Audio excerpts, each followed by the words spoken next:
Hey, it's Mike from the Run Testers. So it's been a couple of months since we've had the Garmin Enduro to live with. That's myself, Kieran and Nick. And we are kind of in the position now where we're ready to talk about it, let you know our running experiences, whether the battery life holds up, and whether ultimately you should buy the Garmin Enduro. So I'm going to take you through a quick rundown of the key features. We'll get into the run test and then we'll give you our verdict on whether you should buy the Garmin Enduro. So before getting to the design and the key feature highlights, the real big deal here with the Enduro is the battery life. And what Garmin is saying with this watch is that it can go further than any other watch, sports watch, when it comes to tracking your activity. So for kind of max GPS mode, or that kind of using that best GPS tracking, it's saying you can get up to 70 hours and potentially 80 hours when you consider or factor in that it's got its solar charging display. And that's similar for all the other different modes. So expedition mode, that max GPS mode, basic watch mode, smartwatch mode. Now the smartwatch mode is anywhere from 50 to 65 days, again, based on that solar charging and how much sun you're exposed to basically on a day-to-day basis.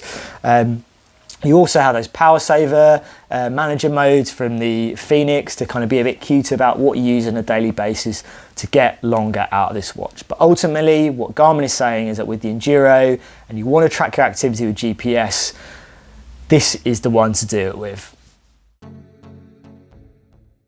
So I'm going to run through some of the key design highlights on the Enduro. So the Enduro is a new watch range for Garmin, but it sits very closely with its Phoenix range. So if you think about the Fenix 6X, this is very similar. So you've got a similar size case, it's the same screen size and resolution, same physical buttons around the case. Now that case is available in stainless steel or titanium, and the titanium being more expensive, but giving you a lighter design to live with. You're also getting this nylon strap, which is pretty on trend with a lot of watches and kind of feels fueled by what the Apple Watch offers you in terms of straps. All the same sensors you're going to get on the Phoenix, so heart rate monitoring, the GPS support, you're getting a pulse oximeter on there as well. So yeah, very similar to the Fenix 6X. There's two case options, and the titanium being the expensive version, which gives you the lighter design to live with. So in terms of features, you're getting pretty much everything you get in the Phoenix on the Enduro. So everything from the tracking modes, the metrics you can see, the additional kind of sensors that you can pair to this watch. So it's very much a Phoenix experience. Now there were some software features that when we did our first look was initially only available in the Enduro. Now those have started to roll out onto the latest Phoenix watches and the Forerunner 945. So that's things like Trail VO2 Max, which basically tries to take more in consideration of your kind of off-road environment to generate a VO2 max score. Now you're also that advanced Climb Pro, which takes into consideration descents as well as ascent information to help you better strategize for your course or race. There was also ultra running mode, which added a rest timer. So when you hit aid stations, it will stop the GPS and give you a more accurate reading or tracking of your race and race time. Now, as I said, those features are now available on other watches and are no longer unique to the Garmin Enduro. So in terms of the features that really kind of separate the Enduro from the Phoenix range are the lack of a built-in music player and the fuller mapping support that you get on those watches. So with the built-in music player, we know it's quite a big battery drain based on our own testing experience. So we kind of understand why that's kind of not made the cut here. Full mapping is an interesting one. Obviously you're now only getting the kind of simple kind of breadcrumb navigation here. You can upload routes still. That's the kind of support you can find in the Forerunner 245 all the way up to the Phoenix and other Garmin watches. That's a bit of a surprise. Garmin says that it's to do with the battery, so we'll take our word for it. Now this is a watch designed for endurance athletes and ultra runners, so whether that mapping, missing mapping support is going to be a big deal, we'll see. But yeah, so those are the key big features that you're missing out from the Phoenix that you don't get in the Enduro. So for me, when it comes to design, yes, it's a bulky watch. Yes, I'd probably prefer it to be smaller and have this kind of technology crammed into a smaller watch overall. But having said that, I've worn it sort of happily 24/7 for 2.5 months now. I've slept with it, and actually I don't find it to be too cumbersome and too much of a problem. I'm sort of fairly happy with it. It's, you know, if you've got small wrists, this is going to be too big for you. I'm pretty sure of that. But, you know, for me and this was fine. I guess the other sort of big sort of feature here are these nylon straps with the double ending kind of fastenings. When I first picked this up and I sort of found it, I thought it was quite weird and odd to try and get the fit. But what I do know is on my 8-hour ultra test that I put this through, you know, where the watch can move around or it gets tight or loose, you want to have a little bit of adjustment, a little bit of a freedom. With a watch strap where you've only got the button holes, it's quite hard to sort of have such a precise fit. And this, you can kind of change it and loosen it and tighten it as you go. And it's much easier to do so once you've got that first anchor point in place. And I think actually this nylon strap is more comfortable than the silicone straps. I tend to suffer a little bit from silicone strap burn sometimes. And I think this is definitely a step forward. I would really appreciate this on some of Garmin's other devices. That's, yeah, for me, the nylon strap is much better. So GPS accuracy was generally fine for me too. I put it up against a Polar Vantage V2, I put it up against a Stride FootPod, I put it up against a Garmin Fenix 6 Pro, and in most of those it came close. Over that 40-mile ultra that I did, it was within half a mile of the Stride FootPod. It was within that kind of margin of error really over such a long distance. On most of my 10Ks as well, it came up within the acceptable kind of margin of error that you'll get for most of the sort of GPS watches. If you're wondering about that kind of accuracy, we did a really good video on the channel here where we talked to the GPS experts to explain why you might get some different reads from same devices that you might be wearing even on the same runs. And you know, you've got a small sort of margin for error there that this was well within. So I didn't have any problems with the Garmin Enduro performance. So let's quickly talk heart rate. In my test, I did everything from really long, slow 8-hour ultra runs to faster intervals. I did sort of treadmill hill climb sort of sessions. I also did some HIIT training. I did some strength workouts. The heart rate accuracy for me performed fairly well, but I think like any watch that we sort of recommend for the training insights on this, so you want them to be fully accurate, get a chest strap. If you want to make those work, you need a chest strap. I have had some runs with this where it picked up my cadence and then skewed the stats, and therefore my VO2 max and my overall kind of training effect, training load stats skewed for the rest of the month. So I think if you really, really want to dial in and make the most of all the training effect, training benefits, VO2 max reads that this watch has, get a chest strap. So more often than not, this matched a chest strap, a Polar V2. I put it up against a Garmin Fenix 6 Pro. Most of the time it matched kind of beat for beat pretty closely. On the 40-mile ultra, I got a much higher reading from the Enduro than I did from those other devices that I was wearing at the time. I think it was like about 10 beats per minute higher. And also the minute I got into kind of interval sessions, higher intensity stuff where I was moving between, you know, shifting those gears, the Enduro did struggle with surges. It picked up my cadence. It often sort of lurched a bit. And again, I think, you know, this is optical heart rate territory. I just don't rely on the optical heart rate when I'm going to do those things if I want to use those stats after. So yeah, that's when a chest strap comes into it. So another feature here that really keys into what ultra runners need that I tested on that 8-hour ultra run was the ultra kind of aid station rest time. And now essentially you can just hit the bottom button to take a split of the time that you spend kind of dawdling in aid stations, eating too much food off of those tables that they put all the cheese and meats on. If you are never really sure how long you've spent there, this will give you an indication of that. It also breaks out all of those times after the run, so you can see different things like you get your kind of moving time and your active kind of time broken down with splits on your aid station time as well. And that's really, really handy to see if you need to improve your game and change your strategy for how long you're spending at those aid stations. Really simple. It's a bit like taking a split, but it just separates out the data at the end of the run so you can see what was apportioned where. So very useful, really simple, nice and easy to use. Big thumbs up. So my experience with the Enduro, for the most part, has been pretty similar to what I get from my Garmin Fenix when it comes to just general running experience. Start with kind of the big hitters of HR and GPS. So GPS with Garmin, I tend to find is slightly generous generally. Even if I'm using GPS plus GLONASS or plus Galileo, I kind of mix between the two. They always tend to read slightly long, especially on kind of looped courses. I have a measured loop near me, which is 2.47 kilometers. The Garmin's nearly always come in like 2.51, 2.52. This was the case with the Enduro when I tested it on that. And the kind of an 850 meter loop I've been doing a lot of kind of track work on when tracks have been shut.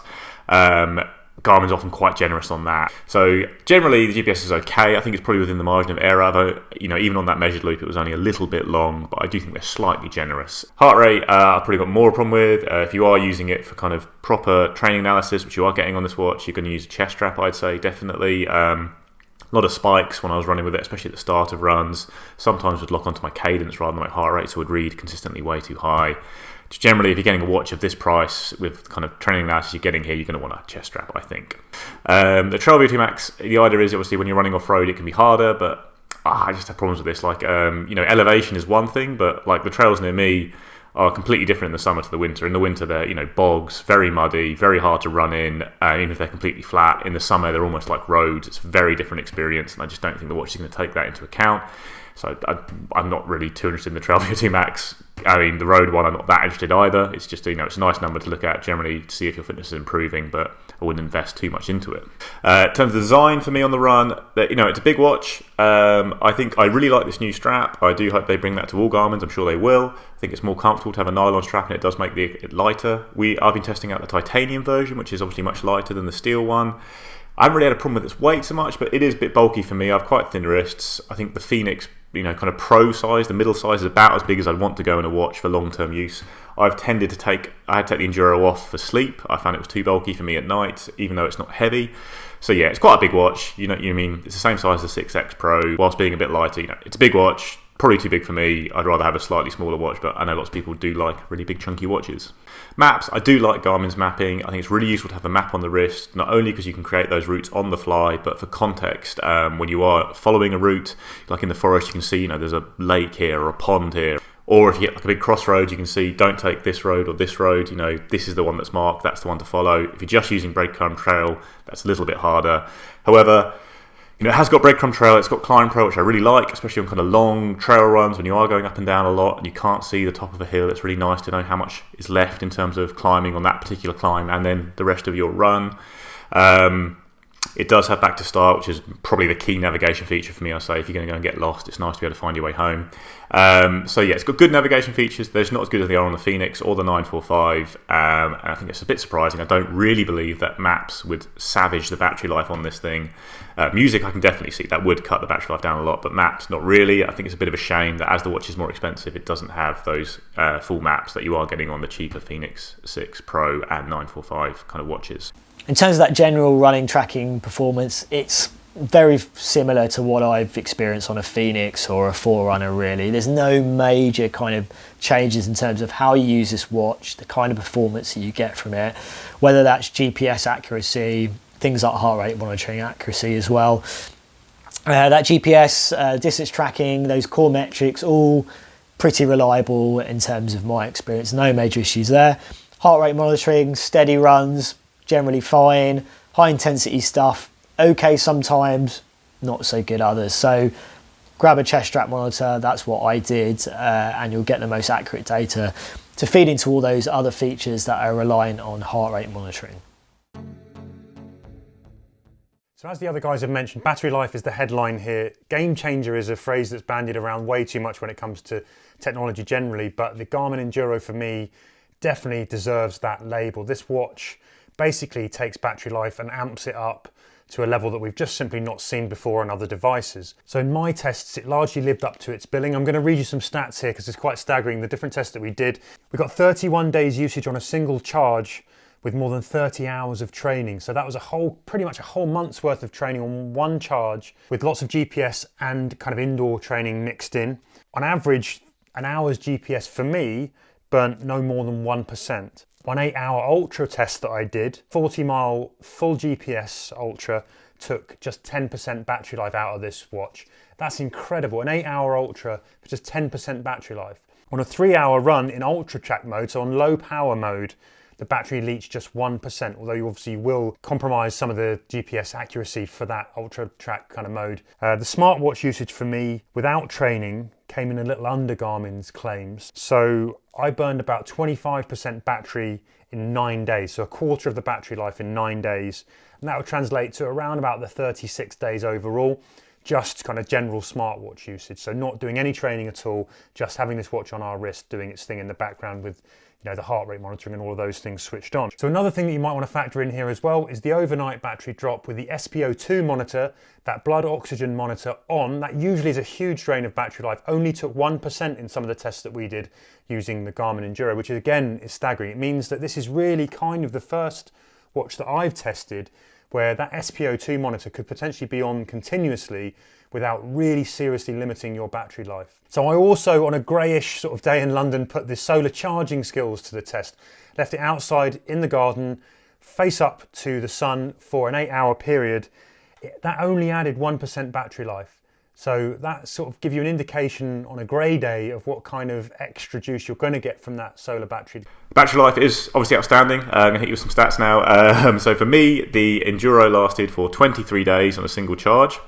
During that time, I was running almost every day. I logged just over 305 kilometers with it, about over 21 hours of GPS tracking, plus another 10 hours of kind of indoor workouts, maybe a little bit more. But yeah, broadly, it's the 23 days running almost every day. That's what really I want it for. I'm not too fussed in those kind of long events like ultra marathons. It's not really what I do.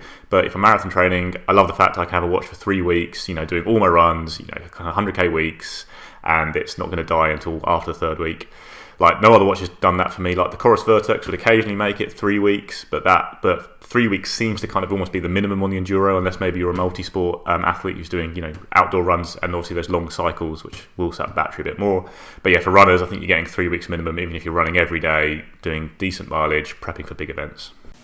So in terms of battery life, now I'm not an endurance athlete, I'm not an ultra runner. This watch that's the kind of person it's aimed at. So what I wanted to see was how it handled my usual training routine, how I would test or use a watch generally. So that's pretty much wearing it 24/7, so doing all the daily activity tracking sleep, tracking all of my GPS activities, all of the kind of non-GPS activities, having notifications on, using it a little bit with the Android phone and also with an iPhone to really get a sense of what this watch is capable of.